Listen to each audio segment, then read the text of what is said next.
RV studios entertainment நேயர்களுக்கு வணக்கம். முருகன் எப்படி படுப்பார்? திருமண விழா ஒன்றில் தலைமை தாங்க திருமுருக கிருபானந்த வாரியார் அவர்கள் வந்திருந்தார். நடிகவேல் எம்.ஆர். ராதா அவர்களும் வந்திருந்தார்.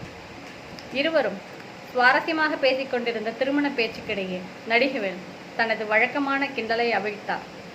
சாமி, முருகனுக்கு 6 தலைன்றானுங்க, அவர் எப்படி ஒரு பக்கமாக படுப்பாரு என்றார். கூட்டத்தில் இருந்த அனைவரும் சிரிக்க வாரியாருடன் வந்திருந்தவர்கள் தர்ம சங்கடத்துடன் நெளிந்தார்கள். வாரியார் புன் சிரிப்புடன் திருமண ஏற்பாடுகளை கவனித்துக் கொண்டிருந்த மணமக்களின் பெற்றோரை அழைத்து, நேற்று ராத்திரி தூங்குனீங்களா என்று கேட்டார். பிள்ளைகளின் திருமணத்தை வைத்துக்கொண்டு தூங்குவதற்கு நேரம் ஏது சாமி என்றார்கள். நடிகவேலை பார்த்து வாரியார் அவர்கள் சொன்னார், ஒரு குழந்தையின் வாழ்க்கையை நடத்தி வைக்க நினைத்தேன், அவர்களுக்கு தூக்கம் வரவில்லை. உலக மக்கள் அனைவரும் எம்பெருமானோட குழந்தைகள். அப்படி இருக்க அவருக்கு தூக்குவதற்கு நேரம் ஏது? அவர் படுப்பதற்கு தான் நேரம் எங்கே என்றார். நான் உங்கள் சாரு.